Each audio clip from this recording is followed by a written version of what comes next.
रामानंद माधव श्री गुरुदेव तारणम श्री चैतन्य ईश्वर नमो ओम विष्णु पादाय कृष्ण पृष्ठाय भूतले श्रीमते जय पताका समेत नाम আমরা শ্রবণ করছি শ্রী চৈতন্য চরিতামৃতম আদি লীলা চতুর্থ অধ্যায় থেকে কালকে আমরা 41 নম্বর শ্লোক শুনেছিলাম। এই মত ভক্ত ভাব করি অঙ্গীকার আপনি আচারি ভক্তি করিল প্রচার। ভগবান কৃষ্ণ ভক্ত ভাব অঙ্গীকার করেছেন।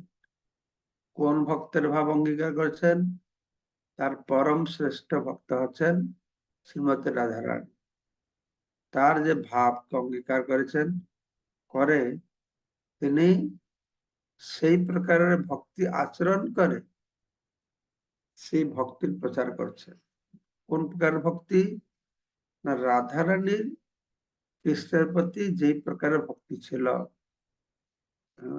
রাধা প্রেম, কৃষ্ণ প্রেম, রাধা প্রেম। কৃষ্ণ প্রেম মানে আমরা কৃষ্ণকে ভালোবাসি, রাধা প্রেম মানে রাধা যেই রকম কৃষ্ণকে ভালোবাসে। ঠিক আছে, আমরা তার তাৎপর্যের সুন্দর কথা প্রভুপাদ বর্ণনা করছেন, সব শ্রবণ করলাম। আজকের শ্লোক হচ্ছে দাস্য সখ্য বাৎসল্য আর যে শৃঙ্গার চারি প্রেম চতুর্বিধ ভক্তই আধার। আমি আগে বলেছি যে মহাপুরুষ শান্ত ভাবকে গ্রহণ করে না, কারণ সেখানে প্রেমের ভাবের বিনিময় নেই, শান্ত রসে। তাই বলছেন চারি ভাব ভক্তি দিয়া না চামু ভোগ। আমি চার প্রকারের ভক্তি দিয়ে জগৎকে নাচাবো। ওই চার প্রকার ভক্তি কি? দাস্য সখ্য বাৎসল্য আর শৃঙ্গার। শৃঙ্গার অর্থাৎ মধুর রস। তো চারি প্রেম চতুর্বিধ ভক্তই আধার। এই চারটি রসের আধার হচ্ছেন চার প্রকারের ভগবত ভক্ত যারা।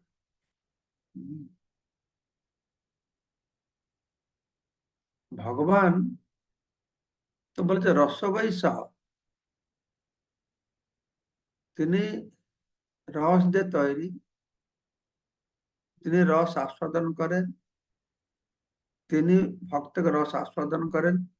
রসবৈ সহ রসম হি এবা লব্ধ আনন্দী ভবতি। সেই রসময় পুরুষ ভগবানকে যখন জীব লাভ করে সে আনন্দ পায়। তো রস, এই রসের আধার হচ্ছে কে? ভক্ত। প্রেমরস, প্রেমরসের আধার হচ্ছেন ভক্ত। আর প্রেমরসকে আস্বাদন করছেন কে? না, ভগবান। ঠিক আছে, আর ভক্ত কি করছে? না, ভগবানের সেবা করে, সে আনন্দ পাচ্ছে। আর ভগবান ভক্তের এই প্রেমরস আস্বাদন করে, প্রেমরস নির্যাস করিতে আস্বাদন বলা। নিজ নিজ ভাব সবে শ্রেষ্ঠ করি মানে নিজ ভাবে করে কৃষ্ণ সূক্ষ্ম আস্বাদন। সমস্ত রসের ভক্তরাই তাদের নিজের ভাবটিকে সর্বশ্রেষ্ঠ বলে মনে করে। বলাতে কোন ভাবটা শ্রেষ্ঠ? দাস্য না সখ্য না বাৎসল্য না মত? তো কোন ভাবটি শ্রেষ্ঠ? না, যেই যেই ভক্ত যেই যেই ভাবে সেই ভাবটি তার জন্য শ্রেষ্ঠ, সে অন্য ভাবকে শ্রেষ্ঠ মনে করে না। সেই ভাব অনুসারে তারা কৃষ্ণ প্রেমানন্দ আস্বাদন করে।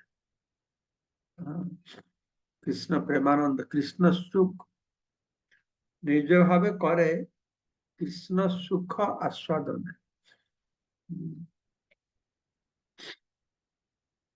ভাব অনুসারে কৃষ্ণকে সুখ দান করেন এবং সে অনুসারে সে নিজে সুখ লাভ করে। যে যেই রসের ভক্ত তার জন্য সেই রসটি শ্রেষ্ঠ। কিন্তু তটস্থ হইয়া মানে বিচার যদি করি, সব রস হইতে হয় সিংহারে অধিক মাধুরী। নিরপেক্ষ ভাবে বিচার করবে, অর্থাৎ কোন বিশ্বের রসের সেই ভক্ত না হয় তার বাহিরে থেকে যদি বিচার করবে তাহলে বুঝবে সব রসের মধ্যে শৃঙ্গার রসের মধ্যে মাধুরিমা বেশি। ঠিক আছে? তো প্রভুপাদ বলছেন যে পারমার্থিক জগতে ভগবানের সঙ্গে বিভিন্ন ভক্তের বিভিন্ন সম্পর্কের ক্ষেত্রে কেউই আহ কারো থেকে বড় অথবা ছোট নয়, কেননা সেই জগতে সবকিছু সমান। পারমার্থিক জগতে সবকিছু সমান। কারণ সেখানে তো ছোট বড় হলে তো দ্বন্দ্ব এসে যাবে, ভালো মন্দ, ছোট বড়, দুঃখ সুখ, তো দ্বন্দ্বাতীত। ছোট বড় হবে কয়েক, সব সমান। কিন্তু যদিও সেই সম্পর্কগুলি পরম স্তরে অধিষ্ঠিত, তবুও তাদের মধ্যে অপ্রাকৃত বিভেদ রয়েছে। অপ্রাকৃত হবে বিভিন্ন প্রকারের বৈচিত্র্য রয়েছে। এইভাবেই সেই সমস্ত অপ্রাকৃত সম্পর্কগুলির মধ্যে মাধুর্য প্রেমকে সর্বশ্রেষ্ঠ বলে বিবেচনা করা হয়। ঐশ্বর্য আর মাধুর্য, বৈকুণ্ঠে ঐশ্বর্য, গোলক বৃন্দাবনে মাধুর্য। আমি বলেছি বৈকুণ্ঠে 4টি রস, শান্ত, দাস্য, সখ্য, অর্ধেক। আর গোলক বৃন্দাবনে 5টি রস, শান্ত, দাস্য, সখ্য আর মধুর। কিন্তু ভাবটি হচ্ছে মাধুর্য, ঐশ্বর্য ভাব, মাধুর্য ভাব। এখানে 2.5টা রস, এখানে 5টা রস। আমরা বলি মাধুর্য রস, কিন্তু আমি যা বুঝছি মধুর রস বলে আর ভালো হয়। গোলক বৃন্দাবনে ভাবটা মাধুর্য, ওদের ভাবটি মাধুর্য। সে শান্ত হোক, দাস্য হোক, সখ্য হোক, বাৎসল্য হোক, ওদের মাধুর্য কেন? না, তাদের সেখানে ভগবান কৃষ্ণকে আমার বলে মনে করে। বৈকুণ্ঠে আমি কৃষ্ণের বলে মনে করি। তো বলা হচ্ছে যথোত্তরম असौ स्वाद विशेष उल्लासमयी अपि रतिर वासनया स्वादी भासते कापि कस्यचित्। এই শ্লোকটি ভক্তি রসামৃত সিন্ধু থেকে উদ্ধৃত করা হয়েছে।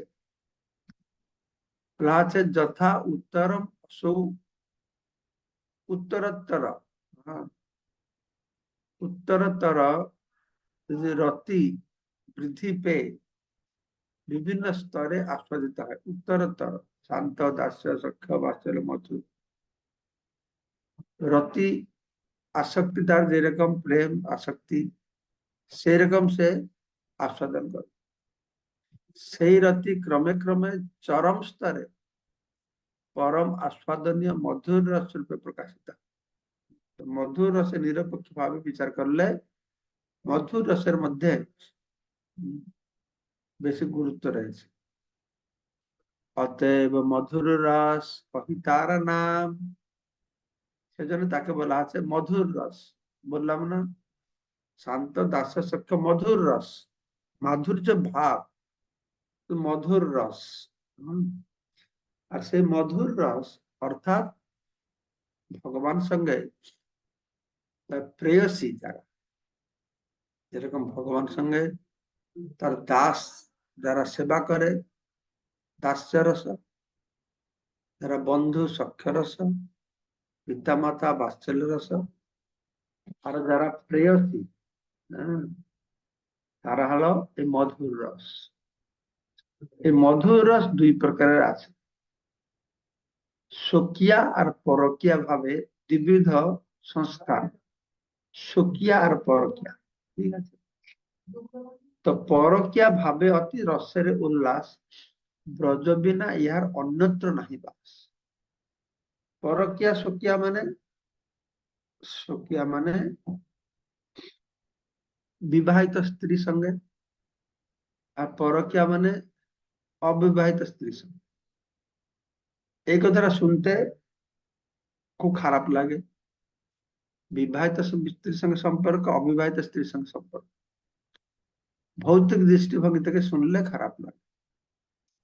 কিন্তু আমরা যদি ভগবানের কথা বিচার করি, ভগবানের জন্য বিবাহিত অবিবাহিত কোন স্ত্রী নেই।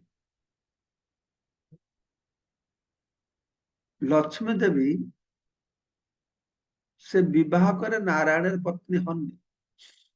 অনাদিকাল থেকে তো এরা সব ভগবানের প্রেয়সী, অনাদিকাল থেকে।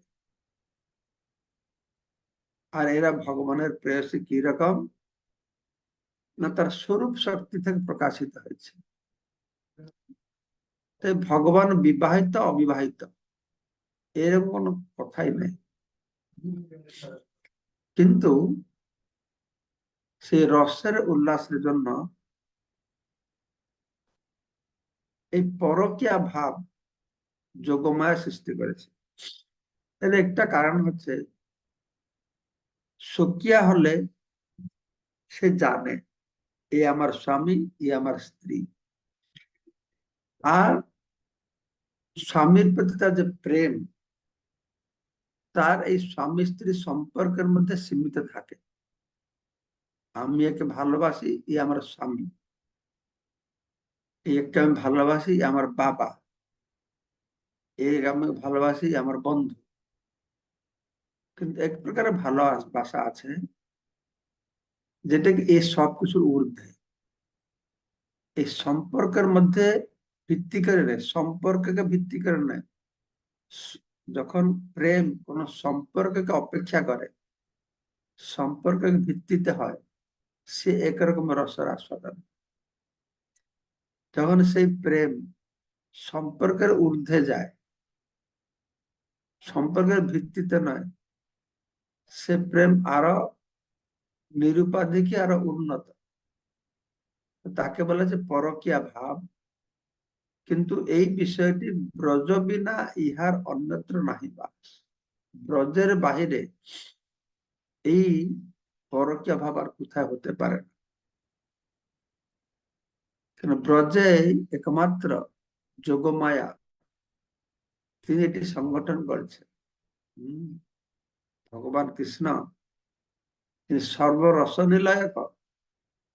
তাকে একটা বিশেষ মাধুরিমা আস্বাদন করাবার জন্য তার ব্রজ গোলক বৃন্দাবনে যে নিত্য প্রেয়সী, তাদেরকে এই ভৌম বৃন্দাবনে যোগমায়া সংগঠিত করছে। অন্য পুরুষদের সঙ্গে একটা নকল বিবাহ করে দিচ্ছে। তাহলে কি হবে? সবাই জানবে এই সমস্ত গোপীর স্বামী এরা। কিন্তু গোপীরা ভগবান কৃষ্ণ কাছে যাচ্ছে। তাতে কি হচ্ছে না, তাদের অনেক বাধা বিঘ্ন অতিক্রম করতে হচ্ছে। ভালোবাসা প্রেমাস্পদ ব্যক্তির কাছে যাওয়ার জন্য যত বাধা বিঘ্ন আসবে, ততটা প্রেমের উল্লাসে বাড়বে। কেননা সে বাধা বিঘ্ন অতিক্রম করে যে প্রেমাস্পদ ব্যক্তির কাছে যাবে, তাতে তার প্রেমটা আরো দৃঢ় বলে প্রতিষ্ঠিত হবে। সেই জন্যই এই পরকীয়া রস যোগমায়া সংগঠন করছে, যেখানে বাধা বিঘ্ন, সামাজিক বাধা বিঘ্ন আছে, ধর্মীয় বাধা বিঘ্ন আছে, কিন্তু ভক্ত এই সমস্ত বাধা বিঘ্নকে অতিক্রম করে ভগবান কাছে পৌঁছাতে চেষ্টা করে। বারবার মনে রাখতে হবে, প্রভুপাদ পূর্ব তাৎপর্য বলেছেন যে এটা যেন আর নকল না করে।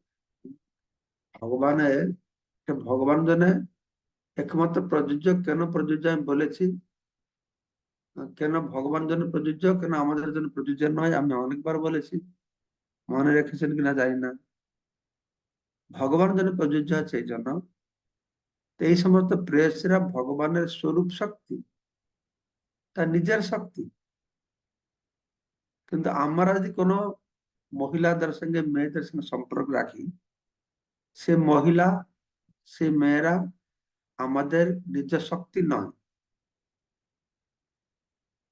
ভগবান যে আমার হাত, আমার সেবার জন্য উদ্দিষ্ট আছে, কোনো অসুবিধা নেই।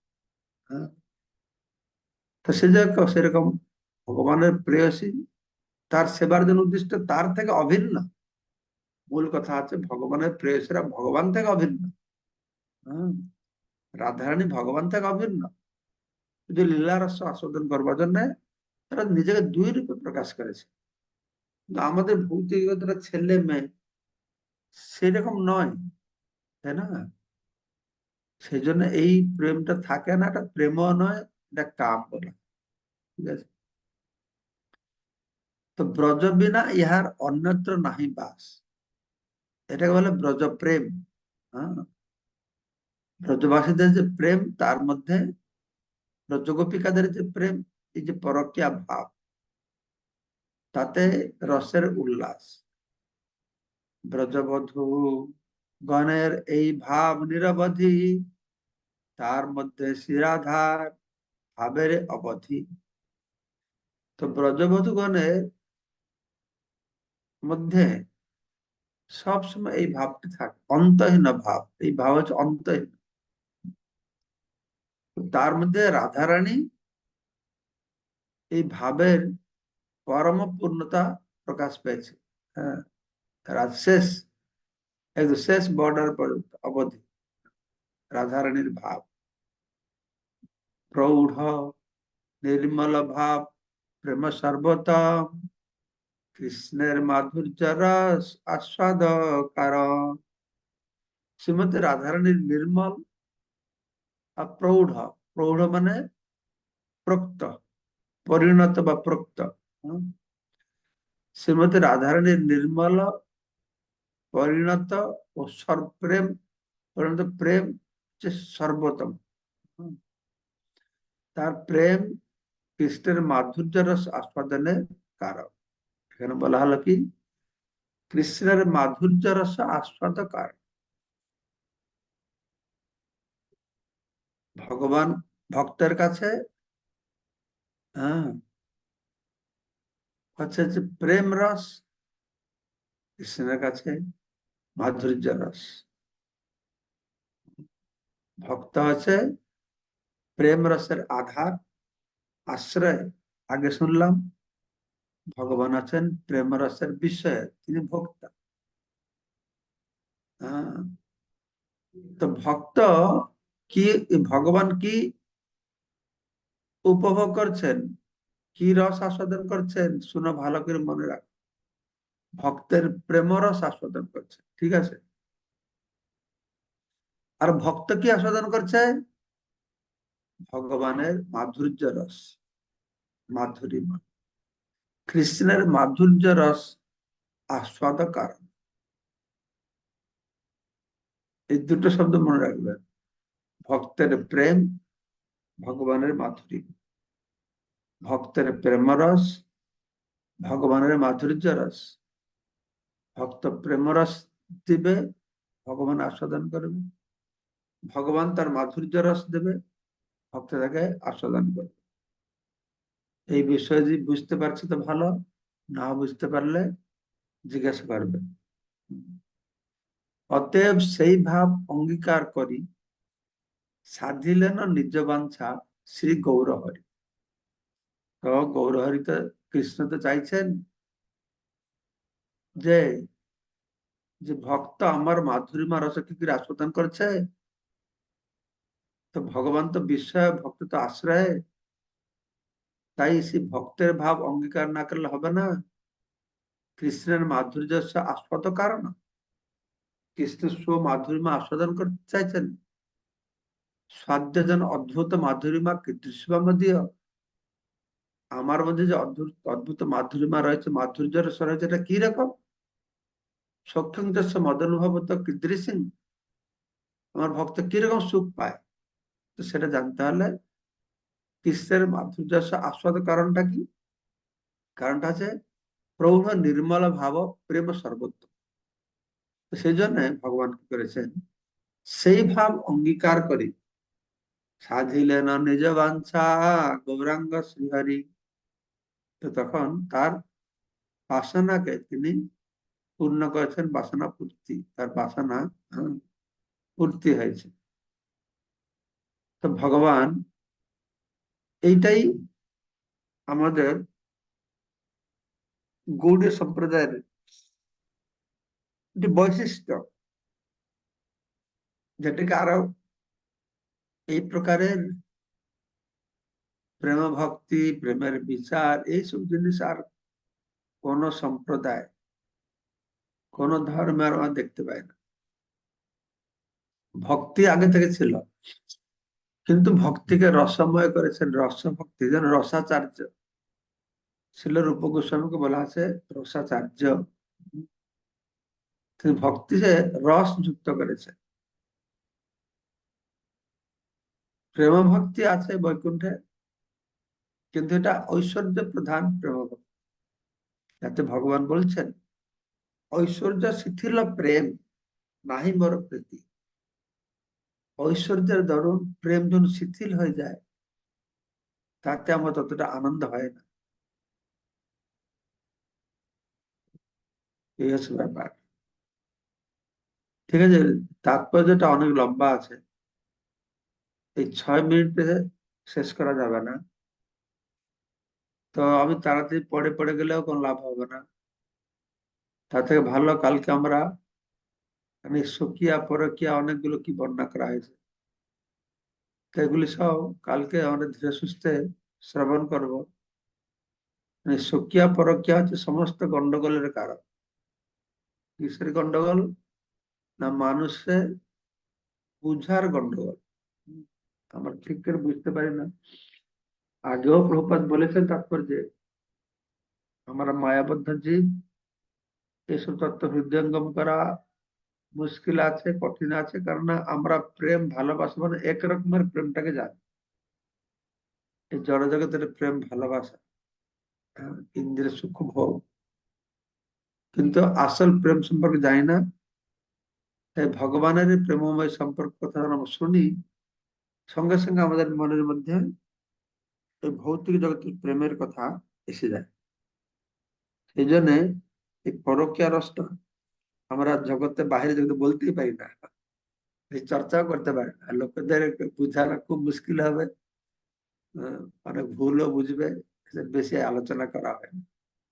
প্রভুপাদ সব বর্ণনা করেছেন, চৈতন্য চরিতামৃত বর্ণনা করা হয়েছে, এখন হাজার হাজার লোক চৈতন্য চরিতামৃত পাঠ করছে। তো এটা বুঝতে পারবে তারা যে আস্তে আস্তে গীতা পড়ে, ভাগবত পড়ে, তখন ব্যাপার আছে। এমনি তো বলা আছে ভগবান, ভাগবত পড়ার সবার অধিকার নেই। কার অধিকার হবে? না যখন ভগবত গীতা পড়ে পূর্ণ সম্পূর্ণরূপে গ্রহণ করবে কৃষ্ণই ভগবান, ভাগবত পড়বে। কৃষ্ণকে ভগবান বলে গ্রহণ না করে তার সম্পর্কে শোনা একরকমের, তাকে ভগবান বলে গ্রহণ করে তার সম্পর্কে শোনাটা অন্যরকম। কৃষ্ণ বিষয়ে আমরা শ্রবণ করলে সে ভগবান নয়, এইটা বুঝে শ্রবণ করলে একরকমের বুঝা হবে। আর সে ভগবান জানলে অন্যরকম বুঝা হবে, কেন ভগবান সবকিছু করতে পারে, তার জন্য সবকিছু সম্ভব, সবকিছু তার, সবকিছু তার থেকে এসেছে, সবকিছু তার সেবার জন্য, সবকিছুই সেই। ভক্ত এইভাবে বুঝবে, তো তার জন্য সেটি আলাদা রকম মনে হবে। আজকে যা আলোচনা হলো, যদি কোনো প্রশ্ন থাকে তাও বলতে পারে। তাহলে আমাদের প্রতিদিন 30-40 জন ভক্ত যোগদান করে, 2-3 জনই প্রশ্ন করে।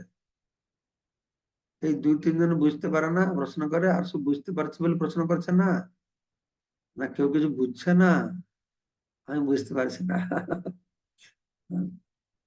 তা যারা প্রশ্ন করছে না, লজ্জা করবে না, ভয় করবে না, ও আমার প্রশ্নটা ভুল হয়ে যাবে নাকি, এটা ঠিক কিনা, এরকম সংকোচ করার কিছু নেই। এই বিষয়টা ঠিকভাবে জানুন।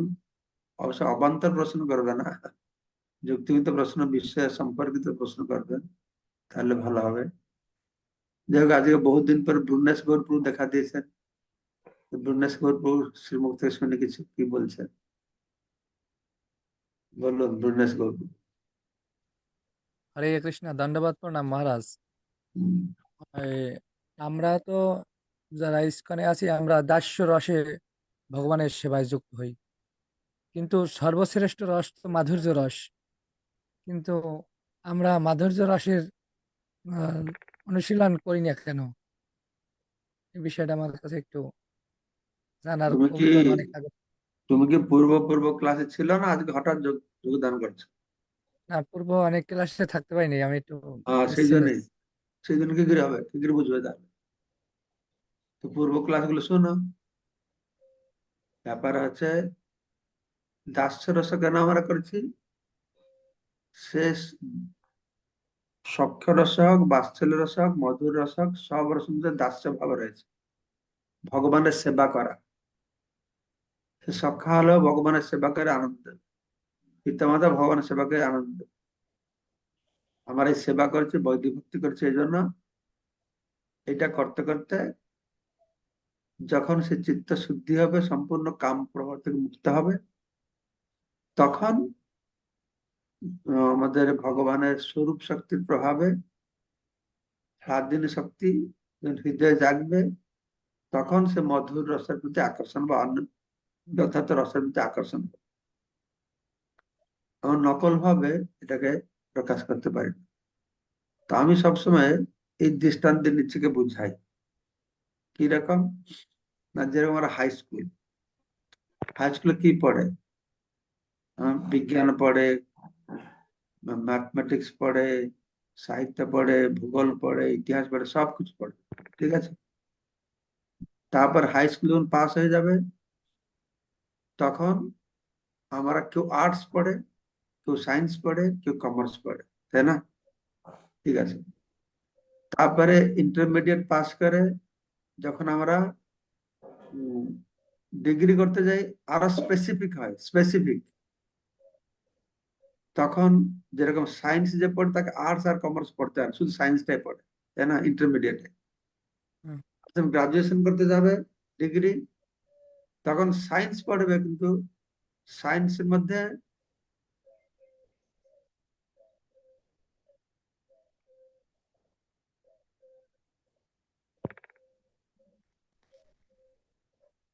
সবগুলো পড়বে না, বিশেষ একটা পড়বে। ঠিক আছে। তো মাস্টার ডিগ্রি করবে, তখন বটানি বা জুলজি বা কেমিস্ট্রি, কোন একটা উপরে করতে হবে। বুঝতে পারছো? আর যখন মাস্টার ডিগ্রি রিসার্চ করবে, সে বটানির উপরে একটা একটা ছোট বিশেষ উপর রিসার্চ করবে।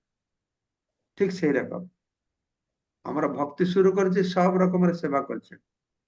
তো যখন যত যত উপরে উপরে যাব, তখন একটা বিশেষ কিছুর উপর আমরা রিসার্চ করে সে যে ডক্টরেট পাওয়ার মতো, হ্যাঁ, সেটা বিশেষ রসের প্রতি আমাদের আসক্তি স্বতঃস্ফূর্ত ভাবে জাগবে।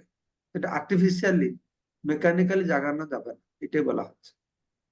যদি আমরা আর্টিফিশিয়াল করতে যাই, তাহলে আমরা সহজে হয়ে যাবে। আমি তার দৃষ্টান্ত দিয়েছিলাম কিভাবে কিছু কিছু সহজিয়া লোক আছে, তারা গোপী ভাবে ভজন করবার জন্য শাড়ি পরে থাকে, কানে দুল দিয়ে থাকে, কিন্তু পুরুষ লোক। হ্যাঁ, এইরকম করলে করাটা ঠিক হবে। পূর্ণেশ গৌর প্রভু ঠিক আছে? কি হলো পূর্ণেশ গৌর প্রভু? ঠিক আছে আছে না নেই? মহারাজ, কিছু আছে। কি বলছো তুমি? হরে কৃষ্ণ। কি বলছো?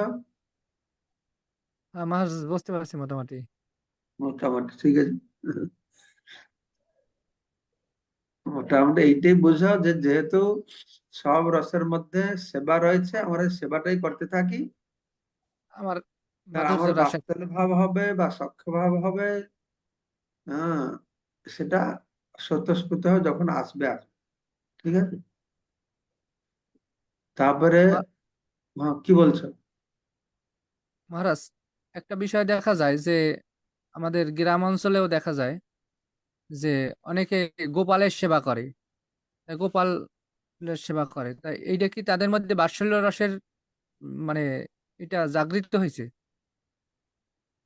Not necessarily. বাৎসল্য রস যে কথা আমরা বলছি খুব উন্নত, বাৎসল্য রসের ধরনের ওরা গোপাল পূজা করে, গৃহস্থরা করে। আমাদের ইস্কনে তো গোপাল পূজা বন্ধ।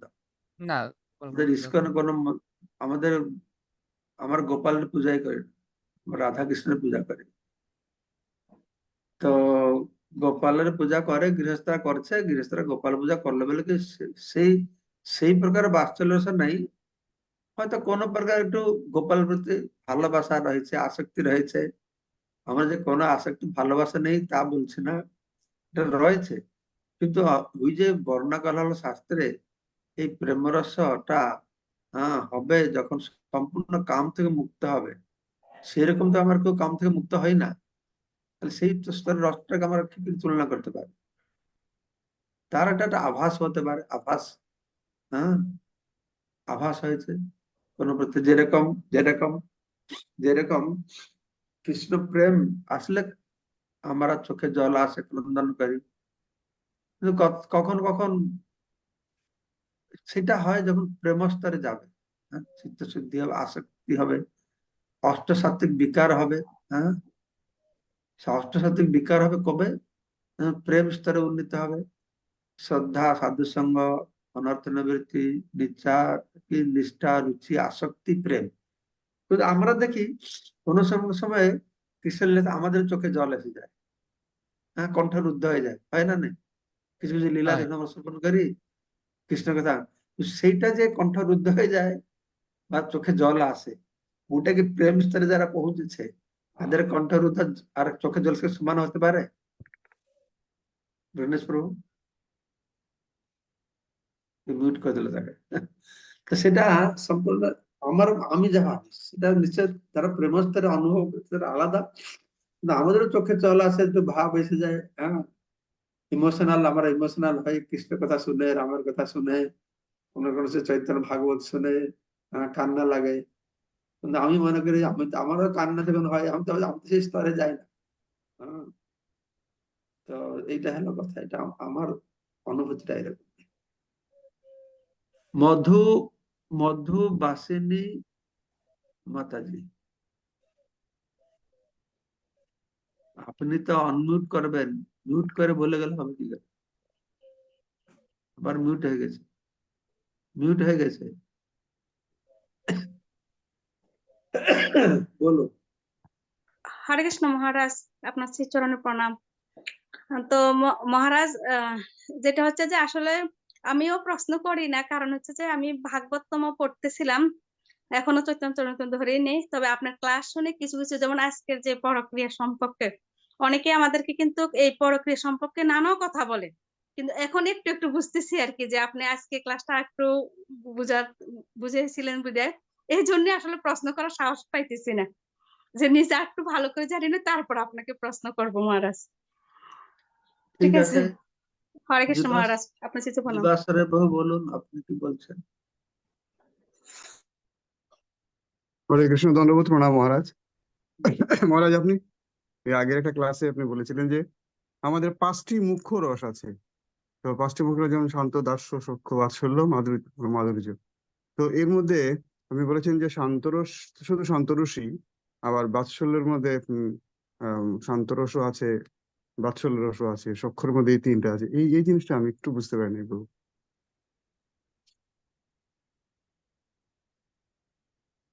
হরে কৃষ্ণ। হ্যাঁ, আমি চিন্তা করছি কি বলবো। কিভাবে উদাহরণ দিয়ে একটু বলে দেন প্রভু। এটা উদাহরণ তো দেওয়া ছিল, সে যে উদাহরণটা আমি দিয়েছিলাম একটা, হ্যাঁ, হ্যাঁ, যে ক্ষিতি অবতেজ মরুত ব্রহ্মের উদাহরণ দিয়েছিলাম। হ্যাঁ, হ্যাঁ। আকাশের গুণ হচ্ছে শব্দ, ঠিক আছে। হুম, হুম, হুম, তারপরে হচ্ছে বায়ু, বায়ুর গুণ হচ্ছে স্পর্শ, কিন্তু তার মধ্যে শব্দ আর স্পর্শ দুটোই আছে। তারপরে হচ্ছে আগুন, আগুনের গুণ হচ্ছে রূপ, কিন্তু আগুনের মধ্যে রূপ আছে, শব্দ আছে, স্পর্শ আছে। তারপরে জল, জলের গুণ হচ্ছে স্বাদ, তার মধ্যে স্বাদ আছে, রূপ আছে, রস আছে। হ্যাঁ, হুম, আর শব্দ আছে। মাটি, মাটির গুণ হচ্ছে গন্ধ, মাটির মধ্যে শব্দ, স্পর্শ, রূপ, রস, গন্ধ। পূর্ব পূর্ব উপাদানের গুণগুলো এই পর পর উপাদানে দেখা যায়। ঠিক সেই রকম শান্ত, শান্তের পরে দাস্য, দাস্যের মধ্যে শান্ত দাস্য ভাব দুটো থাকবে, সখ্যের মধ্যে শান্ত দাস্য সখ্য থাকবে, বাৎসল্যের মধ্যে শান্ত দস্য সাক্ষ্য বাৎসল্য থাকবে, আর মধুর মধ্যে সব পাঁচটাই থাকবে। তো যেরকম বুঝতে গেলে শান্ত মানে কি, সে ভগবানের ভগবত্তাকে জানে, কিন্তু ভাবের বিনিময় হয়, এটা হয়ে গেল বাদ গেল। দাস্য, সে দাস্য ভাবটাই রয়েছে, কিন্তু ভগবান সঙ্গে সখার মতন ব্যবহার করতে পারবে, বাৎসল্য ভাব বেশি ব্যবহার করতে পারবে। যে সখা আছে সে দাস্য ভাব তার মধ্যেও রয়েছে, কেননা ভগবানের সেবা করার প্রবণতা তার মধ্যে রয়েছে। তো দাস্য ভাবে সম্ভ্রমতা রয়েছে, ভগবান প্রতি সম্ভ্রম মানে সম্মান রয়েছে, কিন্তু সখ্য ভাবে বিশ্রম্ভতা ভাব, ভগবানের প্রতি কোনো সম্মান নেই, কিন্তু সেবাটা রয়েছে, ঠিক আছে। তারপরে হয়ে গেল বাৎসল্য ভাব, বাৎসল্যের মধ্যে সেবাও রয়েছে, ভগবানকে তার পরম বন্ধু বলেও মনে করছে, তার সঙ্গে কি আছে, তার একটা বিশেষ স্নেহ রয়েছে, স্নেহ মমত। এটা আসলে এটা কি হয়, আরেকটা কথা আমি বলি না পর্যন্ত বলছি এখনই, বিভিন্ন স্তরের যে সম্পর্ক, দাস্য সখ্য বাৎসল্য মধুর, এটাতে কি হচ্ছে, মূল যেটা মমতা, এই মমতা বুদ্ধিটা আরো ঘনীভূত হয়। দাস্য রসে প্রেমাস্পদ ব্যক্তির প্রতি যে মমতা বুদ্ধি, তার প্রতি সখ্যটা আরো বেশি, সখ্য থেকে বাৎসল্য, এই আমার, এই বুদ্ধিটা আরো বেশি, বাৎসল্য থেকে মধুর রসে এই বুদ্ধিটা আরো বেশি। এই মমতা একটা বড় ফ্যাক্টর, একটা মমতা, মমতা মানে আমার, মদীয়তা ভাব, যে আমার ভাবটা আরো বেশি, হ্যাঁ, মমতা বুদ্ধি বেশি। তো বাৎসল্য হয়ে গেল, সেখানে দাস্য ভাব আছে, সখ্য ভাব আছে, বাৎসল্য ভাব আছে। আর মধুর ভাবে যেরকম বলছিলাম, দাস্য তো অবশ্যই আছে, সবাই সেবা করতে চায়, ভগবানকে বন্ধু রূপেও দেখে, সেটাও আছে। ভগবানকে পুত্র রূপে দেখবে কি করে, যারা প্রেয়সী রসে আছে, তারা ভগবানকে পুত্র রূপে দেখবে কি করে। তো সেটা কখনো কখনো আমি শুনেছি কেউ কেউ ভক্তরা বলে, যেরকম আহ পুত্র রূপে আরো হয়তো কিছু গভীর উত্তর থাকতে পারে, আমি শুনি না, কিন্তু যেরকম কি একটা বলছিল, নন্দ বাবা যখন গোচারণে গিয়েছেন, খুব জোরে ঝড় বৃষ্টি এসেছে, তখন কৃষ্ণকে নিয়ে গিয়েছিলেন, কৃষ্ণ তার গলা জড়িয়ে ধরেছে, ভয় পেয়ে গেছে, নন্দ বাবা বুঝতে পারছে না কোথায় যাবে, কাকে দিবে, কৃষ্ণকে রক্ষা করবে। রাধারানী এসেছে জঙ্গল থেকে, শিশু কৃষ্ণকে কোলে করে নিয়ে গেছে, শিশু কৃষ্ণকে মা যেরকম শিশুকে নিয়ে যায়। তো এইরকম আরো কিছু কিছু বর্ণনা আছে, আমার পুরা মনে পড়ছে না। তো এইভাবে উত্তরোত্তর রসের মধ্যে পূর্ব পূর্ব রসের সুখটাও সেখানে থাকে, এটাই বলা হচ্ছে। তাহলে মহারাজ, তাহলে সর্বশ্রেষ্ঠ রসটা হচ্ছে মাধুর্য। সর্বশ্রেষ্ঠ রসটা যে মাধুর্য, কেন সেখানে মমতা বুদ্ধিটা বেশি, আর সেখানে নিঃসংকোচ ভাব, সংকোচ নেই। একটা এর দৃষ্টান্ত দেওয়া হচ্ছে যে দাস্য ভাবে তো পুরো সম্ভ্রমতা রয়েছে, সম্মান দিয়ে কাজ করতে হবে। সখ্য ভাবে সম্মান নেই, কিন্তু বাস্তবগত স্নেহ নাই, স্নেহ ভাব, বন্ধু বন্ধুর মধ্যে। বাৎসল্য রসে স্নেহ আছে, কিন্তু সংকোচটা একটু রয়েছে। ফর এক্সাম্পল বলা আছে, যে কৃষ্ণ শিশু আছে, তো সে যদি উলগ্ন থাকে, মার কোনো অসুবিধা নেই, সেই শিশু যখন বড় হয়ে যাবে, বড় ছেলেকে উলগ্ন ভাবে মা দেখতে পারবে, সংকোচ থাকবে না একটা। প্রেয়সীদের কাছে নিঃসংকোচ, কোনো অবস্থাতে সংকোচ নাই, এরকম বর্ণনা করা হয়েছে। আমি বললাম যে আমি ভক্তের সন্ত ভালো পড়ি না, তার মধ্যে এগুলো আরো ভালোভাবে বোঝা যাবে। আর এগুলো বেশি দরকার পড়ে না, অত গভীর জিনিস আমরা তো প্রচার করি, তাই আমরা গীতা ভাগবতের বেশি চর্চা করি। এগুলো বেশি ভিতরে চর্চা করা যায় না, বাহিরের লোকদের সঙ্গে তো করাই যাবে না। আর ভক্তরা যারা আছে সবাই কতটা কিভাবে গ্রহণ করবে তার একটা সমস্যা আছে, তো এটা বেশি আলোচনা হয় না, কিন্তু এগুলো সব রয়েছে ভক্তের সিন্ধুতে, বিশদ বর্ণনা দেওয়া হয়েছে। তারপরে আছে কি মহারাজ। আছে নেক্সট কে? দণ্ডবোধ প্রণাম মহারাজ। শক্তিমান প্রভু।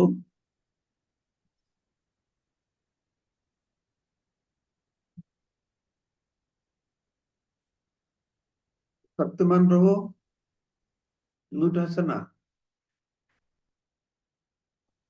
এখন আনমিউট হয়েছে মহারাজ। আহ, মহারাজ আপনার শ্রীচরণের দণ্ডবোধ প্রণাম। মহারাজ, যে ব্রজের মহিলারা ভগবানের মানে স্বরূপ শক্তি থেকে ওনারা প্রকাশ হয়েছেন এবং ওনারা ভগবান পরমেশ্বর ভগবান থেকে অভিন্ন, মানে শুধু লীলা করার জন্য ওনারা দুইটি দেহ ধারণ করেছেন। আমি এইটুকু আপনার পাঠ থেকে বুঝতে পেরেছি। তো যার ফলে সেখানে যদি উনি পরকে রসের মতো রসে আবদ্ধ হন, সেখানে মানে বেবিচারের কোনো ব্যাপার প্রশ্নই আসে না, যেহেতু উনার শরীর থেকেই শুধু লীলার জন্য উনি মানে প্রকাশ করেছেন ওনাদেরকে।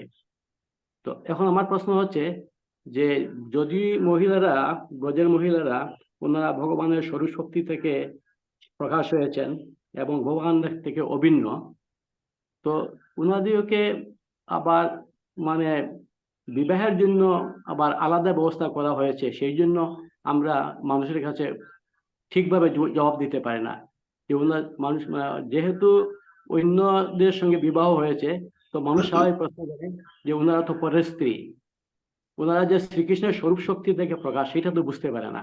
তো এইটা আমরা কিভাবে মানুষকে বুঝাবো মহারাজ? এইটা যোগমায়া সংগঠন করেছে যে সমাজের লোকেরা দেখবে যে আরেকটা লোককে বিবাহ করেছে, হ্যাঁ, কিন্তু আসলে কোথায় আসলে যে পুরুষের সঙ্গে বিবাহ হয়েছে তারা কোনোদিনই ভগবানের প্রেয়সীর সান্নিধ্য লাভ করতে পারে না, সঙ্গ করতে পারে না। আচ্ছা, এই কথা বিভিন্ন ভাবে বর্ণনা করা হয়েছে। এক সময় তো আয়ন ঘোষ নিজেই বলেছিল, একটা লীলা বর্ণনা করা হয়েছে, যখন আমাদের গোস্বামীদের লেখা, অবশ্য এগুলো পুরাণের লেখা নয়, একটা লীলা আছে, রাধারানী দেহত্যাগ করবে কৃষ্ণের বিরহে। সেই সময় আয়ন ঘোষ আসি বলেছেন যে রাধারানী সবাই মনে করে আমি তোমার স্বামী, কিন্তু আজকে সমস্ত ব্রজবাসীদের সামনে বলছি যে আমি কোনদিন তোমার শরীরকে স্পর্শই করতে পারি না। তা আজকে এই মুহূর্তে যে তুমি চলে যাবে, তাই তোমার চরণ প্রথমবার আমি স্পর্শ করছি তোমার জীবনকে ধন্য করবার জন্য। এটা একটা কথা। সেকেন্ড বলছে যে এই যে ব্রজ বালকেরা ওরাও ভগবানের অংশে জন্ম লাভ করেছে। আচ্ছা, ভগবানের অংশে আর একটা লীলায় বর্ণনা করা হয়েছে, আমি কালকে ক্লাসে বলছিলাম, কালকে ক্লাসটা যে আপনারা শুনবেন তাতে বুঝতে পারবেন। গোপাল চম্বতের জীব গোস্বামী বলছেন যে কিভাবে কৃষ্ণ আবার বৃন্দাবনে ফিরে এসেছেন সমস্ত অসুরকে বধ করে। মা যশোদা বলছে, মা কান্না করছে, কিছু কেন কান্না করছো? না তুমি তো চলে যাবে। কেন? আমি থাকবো, তোমার সাথে যাবো না। মা যশোদা বলছে না না, তোমার স্ত্রী ছেলে মেয়ে আছে। তো কৃষ্ণ বলছে আমি কি করলে তোমার বিশ্বাস হবে যে আমি থাকবো? না তুমি যেখানে বিবাহ করবে। তো কৃষ্ণ বলছে কার সঙ্গে বিবাহ করবো? না ব্রজের অনেক মেয়েরা আছে তোমার অপেক্ষায় বিবাহ করবার জন্য, তাদেরকে তুমি বিবাহ করো। কৃষ্ণ বলছে ঠিক আছে। তারপরে নন্দ যশোদা গিয়েছেন পূর্ণমাসীর কাছে এই প্রস্তাব নিয়ে। পূর্ণমাসী বলছে যে যারা অবিবাহিত তাদের সঙ্গে বিবাহ করবে, যারা বিবাহিত তাদের সঙ্গে বিবাহ করবে না কেন? বলেছে তারা তো বিবাহিত, আবার বিবাহ করবে কি করে? তখন পূর্ণবাসী বলছে, ঠিক আছে আমি তোমাকে দেখাচ্ছি কি ব্যাপারটা, আসল ভিতরে আমি কি করেছি তোমাকে দেখাবো। তা আসলে ভগবানের এগুলো তো সব সংগঠিত আছে যোগমায়া স্বরূপ শক্তির দ্বারা। সেখানে দেখানো হচ্ছে যে পূর্ণবাসী বলছে যে সমস্ত গ্রামের মুরল লোক সবাইকে ডাকো। তো সবাই এসেছে, তারপরে বলছে যে তোমরা সবার বাড়ি থেকে যত এই সমস্ত গোপীদেরকে ডাকা হয়। তো সব গোপীরা এসেছে। তখন সবাই এসে গেছে, হ্যাঁ সবাই এসে গেছে, ঠিক আছে। আবার ঘরে গিয়ে দেখো কেউ রয়ে গেল না কেন, তো গিয়ে দেখি সব ঘরে আছে, রাধারানী ললিতা বিশাখা সব ঘরে বসে আছে। এদিকে সভার মাঝে একটা রাধারানী, ঘরে একটা রাধারানী, সভার মধ্যে ললিতা, ঘরের মধ্যে ললিতা। তখন পূর্ণমাসী বলছে ঠিক ওদেরকে ডেকে নিয়ে আসে। দুটো রাধা, দুটো ললিতা, দুটো বিশাখা, সব দুটো দুটো হয়ে গেছে। আচ্ছা। তখন এটা আরো বড় বর্ণনা আছে। আমি মনে হয় আমার রাধারানী পার্ট 2 তে এটা লিখেছি মনে হয়। রাধারানী পার্ট 2 তে এটা পড়বেন তো, সেটা গোপাল চম্পতে আছে। শিবরাম স্বামী কৃষ্ণ সঙ্গতিনাথ কোন তার, তিনিও অনেক এরকম সুন্দর সুন্দর বই লিখেছেন, সেটা বর্ণনা করেছেন। তো মোটামুটি কথা আছে পূর্ণবাসী যখন দেখিয়েছেন যে কিভাবে একটা গোপী একটা ছায়া গোপী হয়েছে। আচ্ছা। পূর্ণবাসী বলছে আমি দুটো গোপী তৈরি করেছি। একটা গোপী আছে যারা কৃষ্ণের প্রেয়সী, ছায়া গোপী যারা হচ্ছে এই গোপ বালকদের প্রেয়সী।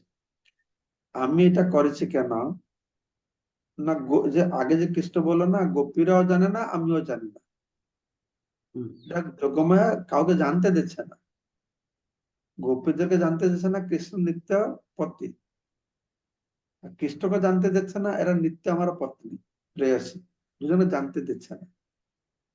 এতে লাভটা কি হবে, কেন দিচ্ছে না? তাহলে গোপীরা মনে করবে আমরা একে বিবাহ করেছি, ই আমার পতি, ব্রজবাসীরা মনে করবে এ আমার পতি।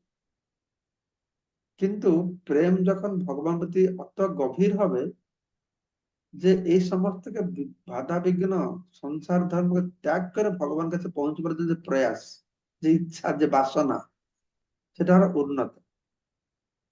তো সেই জন্য, অপ্রতিহত, হ্যাঁ এটা সেই জন্য, অপ্রতিহত হয়ে থাকবে। হ্যাঁ অপ্রতিহত।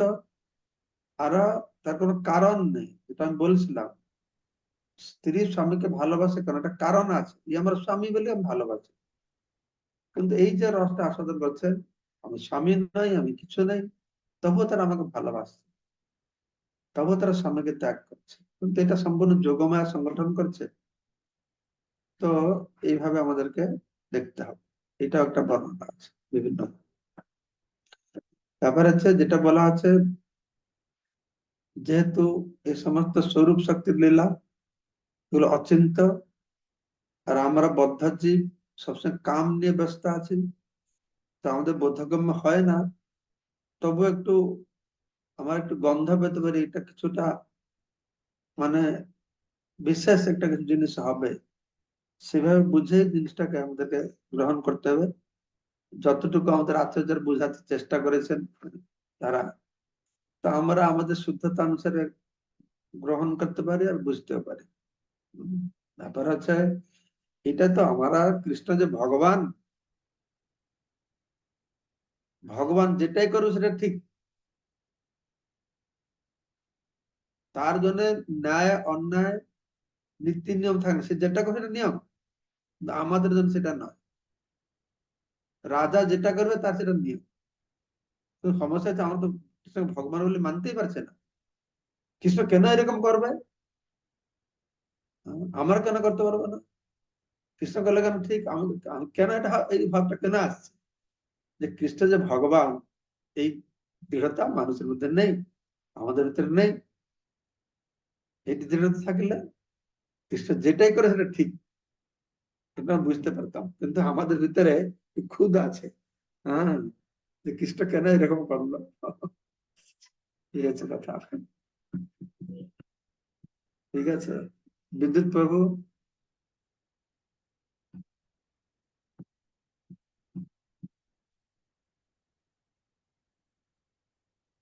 হরে কৃষ্ণ, ধন্যবাদ, প্রণাম মহারাজ আপনার শ্রীচরণে। মহারাজ, আহ, এখানে শ্লোক নাম্বার 43-এ বলা হচ্ছে সমস্ত রসের ভক্তরাই তাদের নিজ নিজ ভাবটিকে শ্রেষ্ঠ বলে মনে করেন এবং সেই ভাব অনুসারে তারা কৃষ্ণ প্রেমানন্দ আস্বাদন করেন। ঠিক আছে। আবার 45 নম্বরে বলা হচ্ছে রতি উত্তর বৃদ্ধি পেয়ে বিভিন্ন স্তরে আস্বাদিত হয়, সেই রতি ক্রমে ক্রমে চরম স্তরে পরম আস্বাদনীয় মধুর রসে প্রকাশিত হয়।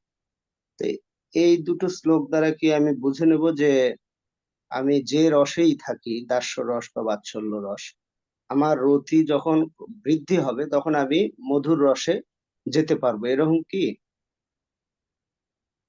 এই দুটো শ্লোকের মাঝে একটা শ্লোক আছে নাকি? হ্যাঁ, মাঝে একটা আছে। এটা কি আছে? ওটা বলছে তটস্থ হইয়া মনে বিচার বাস, সেটাই তটস্থ হয়ে বিচার করলে, এই যে তারপরে বলা আছে এই রসগুলো এক এক থেকে বড় আছে, তটস্থ হয়ে যদি বিচার করো, ঠিক আছে। আচ্ছা হ্যাঁ, তটস্থ হয়ে বিচার করলে এই একটা রস থেকে আরেকটা রস একটা বিচার হবে। কিন্তু হনুমান যেন দাস্য রসটাই শ্রেষ্ঠ, বাস, সে অন্য কোন রসকে শ্রেষ্ঠ বলে মনে করে। তটস্থ বিচার আচ্ছা করলে এটা সবিতা মাতাজি কি বলছেন? আচ্ছা। হরে কৃষ্ণ, ধন্যবাদ, প্রণাম মহারাজ। সবিতা মাতাজি অনমিউট করো।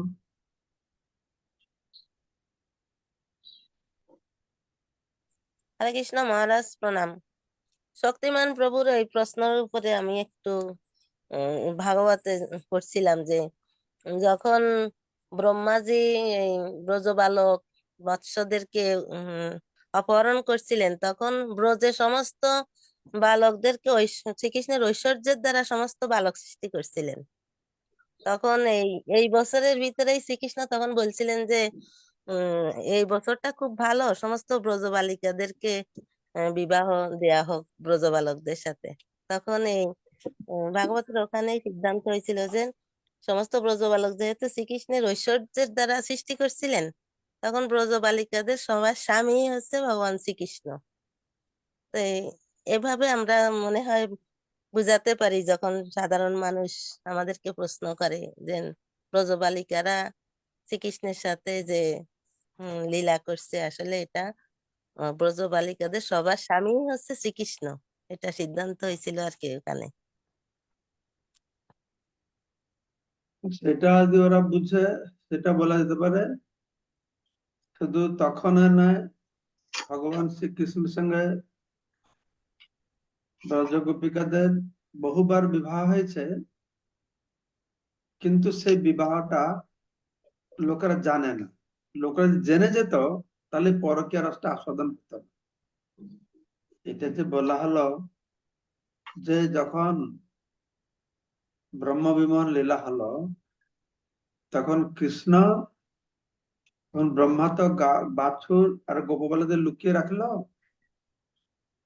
তখন কৃষ্ণ নিজেকে বিস্তার করে সমস্ত গোপদের ঘরে থাকলো। গোপ বালক গুলো গুফায় শুয়ে আছে, আর কৃষ্ণ সবাই ঘরে ঘরে চলে গেছে। তখন নন্দনন্দন কৃষ্ণকে, আগে সবাই নন্দনন্দন কৃষ্ণকে বেশি ভালোবাসত নিজের ছেলে থাকে। এই 1 বছর ধরে আর নন্দনন্দন কৃষ্ণকে, মা যশোদার ছেলেকে কেউ ভালোবাসছে না, নিজের ছেলেকে ভালোবাসছে। কেন নিজের ছেলেকে ভালোবাসছে? আর নিজের ছেলে তো ঘরে তো কৃষ্ণ বসে আছে, সেজন্য এরা সব নিজের ছেলেকে ভালোবাসে। তা অর্থাৎ এই 1 বছর ব্রজের প্রতিটি বালক, গোপাল বালক, তারা কৃষ্ণ ছিল। আর সেই সময়ে পূর্ণমাসী বলেছে যে একটা কাজ করো, এখন খুব ভালো সময় আছে, শুভ মুহূর্ত, তোমার এখনই তোমার যত মেয়ে আছে কচি কাঁচা মেয়েদেরকে এই বালকদের সঙ্গে বিবাহ করে দাও। আবার ভয় দেখেছে বড় হলে কংস নিয়ে যাবে, কি বলে। ব্রজবাসী তো খুব সরল ছিল, পূর্ণবাসী যা বলতেন শুনতেন। তখন তিনি কি করেছেন, সমস্ত ব্রজগোপী ছোট বড় সব মেয়েদেরকে সব গোপবালকের সাথে বিবাহ করে দিয়েছে, কিন্তু গোপবালক সাথে কার সঙ্গে সব গোপবালক তো কৃষ্ণ, কৃষ্ণ যে নিজেকে এক্সপানশন করে সবাই আসল গোপবালক গুলো শুয়ে আছে গুফার মধ্যে। তো সেইভাবে দেখানো হচ্ছে যে এই 1 বছর যে সব মেয়েদের বিবাহ হলো, সব মেয়েদের বাড়িতে কে ছিল না গোপবাল কৃষ্ণই ছিল, কৃষ্ণের বিবাহ হয়েছে। কিন্তু এদের তো পরকীয়া রস বিবাহ হয়ে গেলে তো পরকীয়া রস আর হবে না, সেটা কি লোক জানলো? ব্রজবাসী তো জানতে পারে না, বুঝতে পারছো? না। হুম। তো সেটা হলো কথা, পরকীয়া রস মানেই জানবে না যে বিবাহ হয়েছে, না জেনে তাহলে প্রতিবন্ধকটা সৃষ্টি হবে। এটা। তারপরে হরে কে কৃষ্ণ। থাকে গেল? মঙ্গল প্রভু, মঙ্গলময় প্রভু।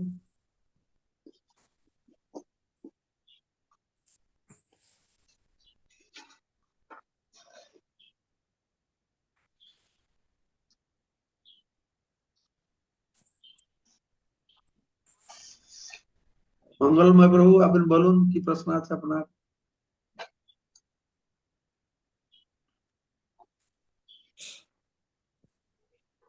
হরে কৃষ্ণ মহারাজ, দণ্ডবত প্রণাম।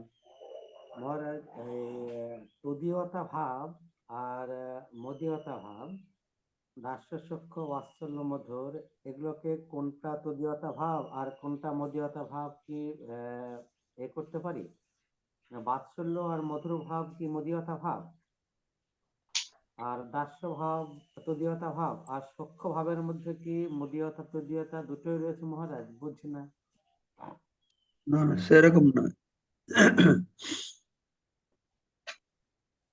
বৈকুণ্ঠের সমস্ত ভক্তদের ভাবটি হচ্ছে তদীয়তা, যে আমি তোমার, ঠিক আছে? হুম। বৃন্দাবনে সমস্ত ভক্তের ভাব আছে মদীয়তা, যে তুমি আমার।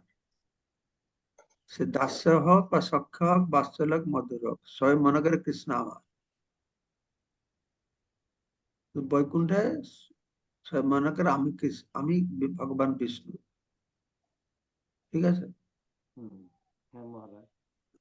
আর কেউ মহারাজ, বাদ আছে? সবার হয়ে গেছে, ঠিক মহারাজ আছে? আরেকটা জিজ্ঞাসা মহারাজ, যে ব্রজে মধুর ভাবটা শ্রেষ্ঠ, তাহলে দাস্য সখ্য বাৎসল্য ভাবের ভক্তরা কি পৃথক ভাবে রয়েছেন? যেমন সখারা রয়েছেন, মা যশোদা রয়েছেন। কি বলছেন, প্রশ্নটা কি? বলছি মহারাজ, বৈকুণ্ঠে ব্রজে মধুর ভাবটা শ্রেষ্ঠ, তাই তো মহারাজ? তো দাস্য সখ্য বাৎসল্য এই ভাবগুলো, সমস্ত ভাবগুলো মধুর ভাবের মধ্যে রয়েছে, কিন্তু ওই ভাবের ভক্তগুলো কি রয়েছে দাস্য সখ্য বাৎসল্য? কিছু বুঝতে পারছেন না, আপনার প্রশ্ন কিছু বুঝে আছে? বেশ ঠিক আছে মহারাজ, আমি আরো ভালো করে বুঝিয়ে দিয়ে প্রশ্ন করবো। হ্যাঁ ঠিক আছে। চেষ্টা করি। হ্যাঁ, হরে কৃষ্ণ। ঠিক আছে, সবাইকে অশেষ ধন্যবাদ আজকের এই অনুষ্ঠান যোগদান করার জন্য। বাঞ্ছা কল্পতরুভ্যশ্চ কৃপা সিন্ধু পতিতানাং চৈতন্য চৈতন্য গ্রন্থ কি জয় মহারাজ। জয় ভক্তি পুরুষোত্তম স্বামী মহারাজ কি জয়, জগৎগুরু শিল প্রভুপাদ কি জয়, শ্রী শ্রী রাধা মাধব ললিতা বিশাখাদি সুখমিনী কি জয়, শ্রীকৃষ্ণ চৈতন্য মহাপ্রভু কি জয়। শ্রী অদ্বৈত গদাধর সাথে গৌর ভক্তবৃন্দ, হরে কৃষ্ণ। হরে কৃষ্ণ। বাঞ্ছা কল্পতরুভ্যশ্চ পতিতানাং পাবনেভ্যো বৈষ্ণবেভ্যো নমো নমঃ।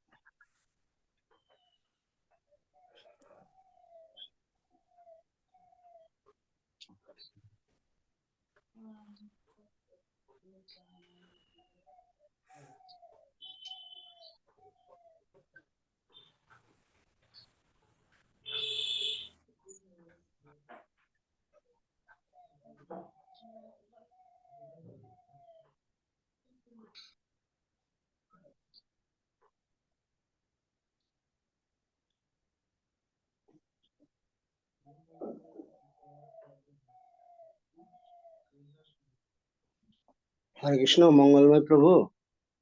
হরে কৃষ্ণ প্রণাম। আমরা মিটিং থেকে বের হয়ে আপনার সঙ্গে একটু ব্যক্তিগত 2 দিন ফোন দিয়েছিলাম। আচ্ছা আচ্ছা, আমি খুব ব্যস্ত ছিলাম আর একটু জ্বরও হয়েছিল আমার, ঠান্ডা জ্বর, ওই কারণে ওইদিকে ধ্যান দিতে পারিনি আর কি। আচ্ছা, আর তো আজকে এই মিটিং থেকে লিভ করে আমি আপনার সঙ্গে একটু পরামর্শমূলক একটু আপনার উপদেশ নিতে হবে একটা বিষয়ে। হ্যাঁ তা মিটিং থেকে লিভ করি, হ্যাঁ মিটিং ওনারা ইয়ে করেনি কেন জানি, আমরাই লিভ করি। আচ্ছা, হরে কৃষ্ণ। হরে কৃষ্ণ।